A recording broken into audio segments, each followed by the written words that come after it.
Very good afternoon. I would just quickly take you through in the following slides. I will take you through the basic protocols for recording electroretinogram, electrooculogram, and visual evoked potential. Now, first of all, we should know why we need a standard reporting, because electrodiagnostic tests are highly variable. They vary with age, gender, ocular status, testing condition, technology used, and protocol followed, and the level of artifacts. There should be an uniformity and comparability of the data worldwide.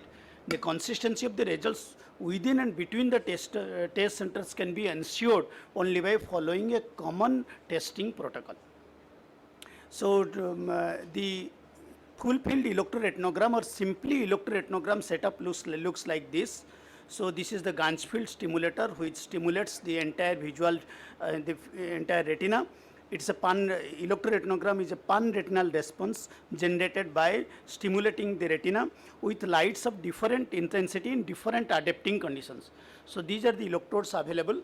The active electrodes include the corneal or skin electrodes. The most commonly and the steady and the consistent recordings are with Burian-Allen electrode, which is a bipolar electrode where active and reference electrodes both are incorporated within the same.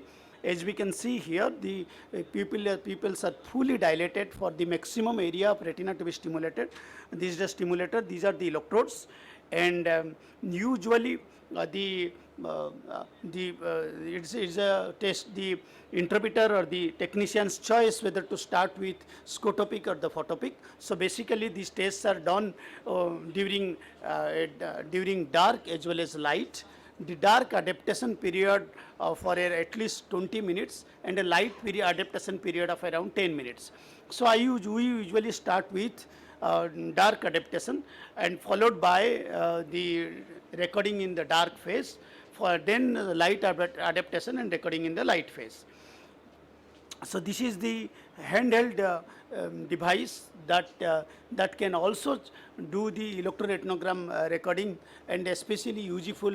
It is a small device which can be taken to your operating room, and especially in the children, and it can be done both in the awake as well as under anesthesia. So these are the basic. These are the 6 basic phases of electroretinogram. That is, one is 0.01 ERG, scotopic, 3.0 scotopic, then 10.0 ERG, scotopic, oscillatory potential, then 2 photopic phases, that is 3.0 photopic and 30 Hertz flicker. So now how should we interpret these reports? So whenever we get a report, first the demographic details should be analyzed. Then the recording details, probably the protocol followed, the machine used, the electrodes used, and the pupillary dilatation, and also the level of compliance and cooperation of the subjects, because they can vary the results, and if we are not careful about that, then we might misinterpret, wrongly misinterpret a true signal or a false signal as a true signal. Then the patterns, are they, how are the pattern, are they preserved? Do they follow what is expected, and are there any artifacts? Finally, individual responses, they should be measured in terms of the amplitude and latency and compared with the normative data for that laboratory and for that setup. Finally, electrophysiologist remark. Now, electrooculogram is again another pan-retinal response that specifically tests the retinal pigment epithelium, but it is practically impossible to isolate the retinal pigment epithelium activity alone. So it in general assesses the retinal pigment epithelium and photoreceptor complex. In normal resting stage, the eye acts like a dipole. Cornea is positive with respect to negative retina. So during the phases of dark and light, if the eyeballs are made to move, there is a steady change in the electrical potential, and these when the eyeball moves periodically from the plus to the negative minus pole, the waveforms take a square shaped waveform where with a peak here and trough here, and these square waveforms during the phase of dark adaptation, they slowly decrease to reach the lowest level called as dark trough, and during the light adaptation they increase and reach a light maximum in the light phase around 8 to 10 minutes after the light adaptation. So this is how, this is the brief summary of the protocol. 15 minutes in the dark, 15 minutes in the light. These are the fixation targets kept separated by around 30 degree.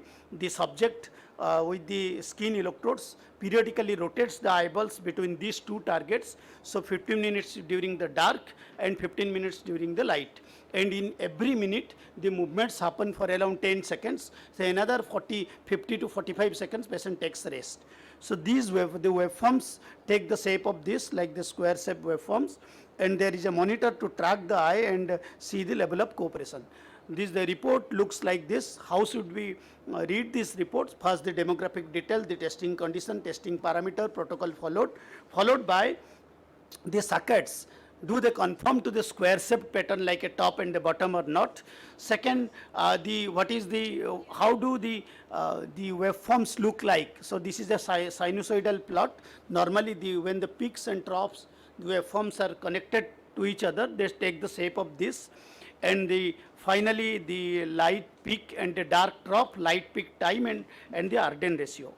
So sometimes when there is another protocol called as fast oscillation, which has a just opposite polarity to the classical slow oscillation than EOG.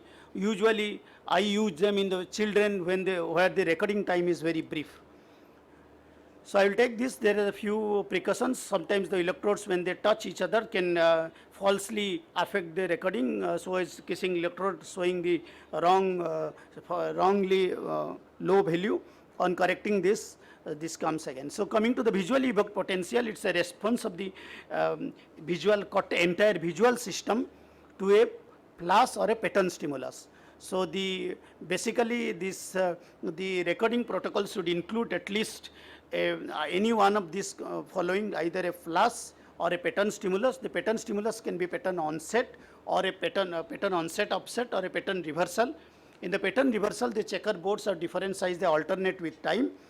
And flash visual evoked potential is useful when in cases of poor optics, poor vision or poor cooperation, they are of less value. They just give an impression that some light is going through the visual system. So this is the setup. The electrodes are skin electrodes are placed in the midline with a single channel recording.